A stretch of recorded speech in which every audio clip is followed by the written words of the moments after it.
Durag Diaries, yo, what's good, people? Welcome back to another match reaction. Tottenham 3, Liverpool 6. I should maybe lose the energy. I should lose the energy for this one, guys, innit? Things haven't been good. That weekend, that game was not a good one, man. 6 at our gaff. 6. The devil's number going into Christmas. Nah, man, that's not what I need to see. That is not what I need to see or hear or feel. But I wasn't going to hide. I wasn't not going to make the reaction. I had to go to a funeral yesterday to deal with some family stuff. So I wasn't able to make the video yesterday. Forgive me.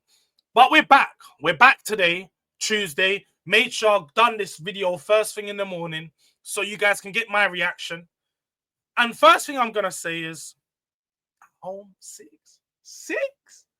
6? Oh my God. Can't believe it. I can't believe it.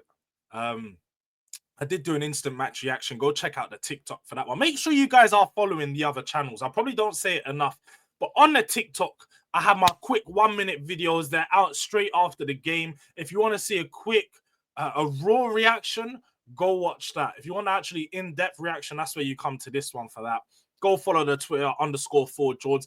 And if you haven't already, make sure you like the video, subscribe to the channel, and share this with your people. Then it's Christmas. Let's show some love. Let's get this out there. Let's share this around. But yeah, man, it wasn't a good game. Was not a good game. To be honest, I knew from as soon as I saw the lineups, I was like, yeah, same team as what we played against Man United. We're not going to be up for it. We wasn't going to be up for it. The intensity was missing from minute one. You could really see that the players weren't up for it. They weren't ready to deal with what Liverpool had. The press was relentless. And the fact that we continue to keep forcing the play out from the back with Forster, with Dragusin, it's causing us to just be even worse. That they said in their match, in the post-match analysis, they said pre-match, they focused on Dragusin being a press trigger. And I remember saying in the City game, when we played City, I said if City was smart, they would have, pressed done a 3-man press into Dragusin to force him. He's the pressing trigger. If you force him into making mistakes, it's going to cause problems for us. We won't be able to get the ball from phase 1 to phase 2. We're not going to be able to build up from the back. And that's exactly what Liverpool done so well. They pressed us so high up the pitch. We couldn't get the ball out of our half, let alone out from the back. Basuma's coming in deep to collect the ball and then giving it away on a bad first touch or a bad first pass. I think Pap Sarr done decent at times, done well to get around the pitch and cover ground. But again, he wasn't good enough on the ball. He wasn't good enough at building the ball out from the back, sort of spreading the play. Well, that's what we needed from our centre mids. And they're not... The one thing our centre mids aren't doing in these games, they're not giving us no control. We literally have absolutely no control of the game in pretty much all moments. There's not even in moments of the game. Full 90 minutes, we have no control. Our midfield, Maddison, and Nava. Yeah, my man's doing up Houdini because he wants to sharp against Southampton, bag a couple goals, and then he disappears this game. Yes. Do you know what I will say? It was great finish from Maddison for that first goal. Could have been the thing to breathe some life back into us to get us back into the game. But yet again, typical Spurs way, we go sleeping before half time. But it was a great finish from Madders, to say the least. I'm not mad at Ange taking Maddison off. I look at Maddison in that game and say, for one of the players that are best on the ball, one of the players that should be picking up deep and making something happen, he just let loose of the game. The game had no flow to it. From the Tottenham side of view, I think it's been very clear to see with Ange as our manager, we give up a lot of controlling games. At the start of the season, it was like we were so obsessed with controlling games, trying to keep the ball, not only really creating much chances, but we're keeping the ball and we're moving it side to side, and we've just got the ball for large parts of the game. Now, we're so obsessed with not keeping the ball, but just breaking teams down on quick attacks, which worked for us in that game. At least we fought back to 3. At least we managed to score 3 goals. That's the only consolation I can take from this. We were getting 5-1 and we said, yeah, I ain't a pussy. I ain't going to throw some bangs back. So we threw a couple bangs back, but still got knocked the fuck out. You know them way there. We still got knocked out. Liverpool just done their thing, man. I got to sit here and say, you know what? I was wrong. I said we might leave with a point. I was wrong. Liverpool done their thing. Scintillating football, I'll be real. They broke us down, and every time they move forward, they're showing us why they're pretty much the league leaders. It was so good every time they went forward on the ball. Trent Alexander-Arnold with that cross for that first goal, just a peach. Like, you don't get much players that can make a cross like that. And like they were saying, that's David Beckham, Zinedine Zidane-esque. It's just whip, and it finds the player. It's always into the perfect area, always right onto that penalty spot where there's just a player to just dink it in. Don't even need to actually aim those headers. You don't even need to put much power. You just tap it, just a little dink, and it's going to float into the corner. And that's exactly what happened, man. Liverpool just played better than us. Liverpool were the better team. They had the full team available, and they showed that. They showed that they had the experience of winning throughout that game, because they know how to, speed it up, slow down, speed it up, slow down. They do that so well at games. They're going to give you a full 15, 20 minutes of Liverpool heavy metal, pressing you up the pitch, creating chances, going heavy, and then they take it off. They, foot off the gas for 10 minutes. And when we did score our goals, albeit I'll give it to them, we got 2. They took the foot off the gas. At that point, they didn't really care about us scoring goals. Sort of with their 5-1 up, let's play around with them a little. Didn't really try to attack. And then they saw us score 2 goals and was like, nah. Let's put the Jets back on. Got their 6th goal and said, game done. I think we've had enough fun today. So it's one of those ones. I'm not really going to take too much from this game. I'm not going to get too crazy mad. You have to look at the fact that we're missing 5 key players. No Romero, no Van de Ven, no Udogie, no Vicario, no Bentancur. That's 5 key players, pretty much the spine, the Bermuda Triangle of the back. Is all the players out of the back that would be protecting us from conceding so many goals. They were missing.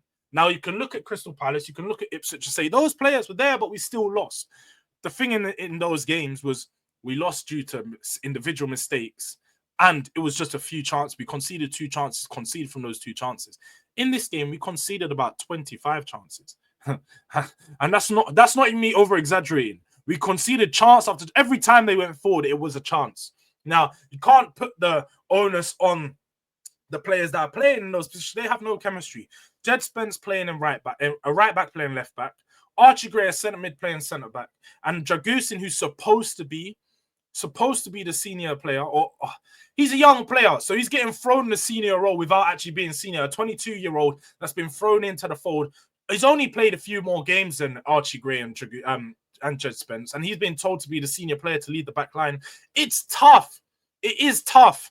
We can look at the manager and say, you maybe should have played differently, but I'm not mad at him for sticking on his principles. I'm a man that says keep the same energy. I will keep the same energy, so you people keep the same energy. So about my manager keeping the same energy going into every game, keeping on his principles, saying this is what I'm going to do, I'm not mad. I just need to see little tactical tweaks and adjustments. Now, for that game in particular, we didn't have anyone on the bench that could have made a good enough tactical tweak, that would have made an adjustment to the system that would have made us any better. So I'm just looking at the game. It was a write-off. It was a write-off from minute 1 to minute 90. Probably should have evaluated a bit better going into it, thinking that with all the players that we had available and the fact Liverpool was so good, we should have seen this coming.